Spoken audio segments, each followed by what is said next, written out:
Andreas Giorgio here for MMA Plus Backstage, ACB 54. Now joined by Lorenz Larkin. Lorenz, let's first talk about your teammate, Joshua Aveles. First thing, before we talk about the draw, because he got a draw out there, he did mention that he was better looking than you. Oh my God. So I guess you could say that he had a tough fight. You know what I mean?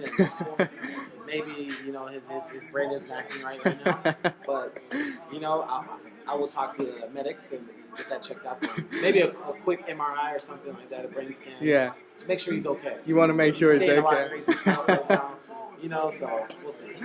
Let's talk about the fight. Majority draw out there. I said it to Josh on camera. I thought that he did enough to win that fight. What's your analysis of that? I think the same. I think that the fight was pretty back and forth in the beginning.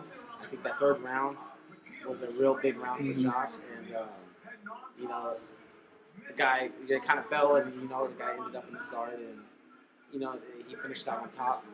I don't necessarily agree with the draw, especially when the guy gets carried back. Yeah. From his coaches and stuff, but that's the game. And I guess that's why they say don't leave it to the judges. But it just shows ACB how tough Josh is, man, and what type of skill level he has. And it no matter what, it raises his stock. Yeah, I mean, Josh is signed with ACB, and we're going to see him a lot more events. Because you know him quite well, what can we expect from him in the future? Should he be a name that we are definitely watching out for? Oh, definitely, man. Josh is he's always a hunter. When he fights, there's no smiling. There's no some fighters are like to have a good time. Josh is straight. Yeah. Josh is Josh. Once when it gets to that mode, and everybody can expect fireworks from him. Every single time he fights, he does not slow pace things. He's going to finish fights. Yeah. So no matter what fight it is, that's why his name is going to grow in this organization. He goes to finish fights. Yeah. Yeah, 100%. Let's talk a bit about you now, because it's not that much opportunity in Europe that we get to speak to someone like you on camera or in any capacity. Look, we were at the Bellator London press conference the other week. Scott Coker was talking about free agency. Your name got thrown around. It definitely seems like Bellator are interested. We kind of do know that they are interested. Is there any update on that? Is there any stance that you kind of have on potentially signing with Bellator? My team's talking with Bellator, and it's looking good, and we're still at talks with UFC, so hopefully I can wrap this thing up. It's been a while now. Yeah. And it's been a very long time. Yeah. And I'm getting stir crazy. I'm in the back warming up with Josh, thinking I'm about to go and come out here and fight. So it's just one of those things where I want to hurry up and get this wrapped up and get back in the cage. And they're both attractive. Yeah. Bellator's attractive and UFC is attractive. So I'm just ready to see where these negotiations go. But I know we're at good standings with Bellator, and I know we're at good standings with. It's just one of those things where hopefully a couple weeks to come up, I'll be done, finished, and I'll be, in an organization. Yeah. Obviously, if Bellator make an offer, UFC have the right to match that, if I'm correct.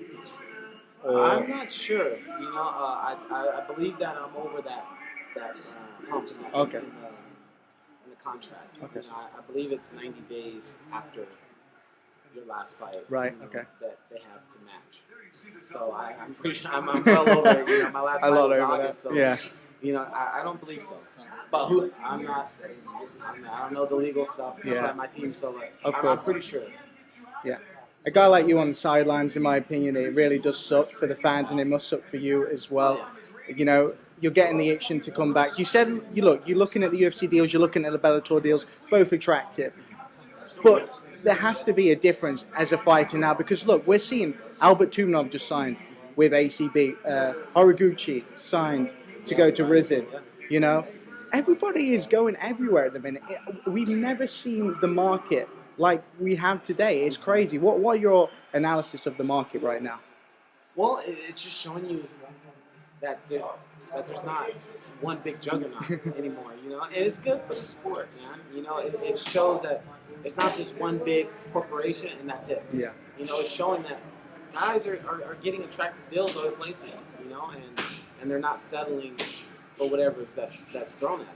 You know, so it's good. You know, I'm pumped about it. This is a good time to be in the sport. Definitely. You know. Yeah. Is it just Bellator and UFC for you at the minute?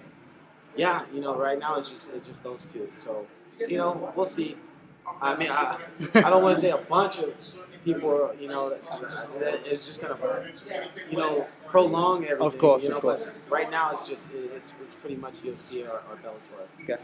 Lorenz, I don't want to put you on the spot, but everyone wants to know if we're going to be realistic about it. How long can we expect a deal to be done? I'm saying 2 weeks. Okay. No more than 2 weeks. I know I said it in the past, but it was like that's what I thought. Yeah. But I'm pretty positive that no more than 2 weeks, I should have an answer. Well, I hope so. In 2 weeks, we either see you in the UFC or Bellator, but either way, it's going to be great to see you once again. Thank you for your time.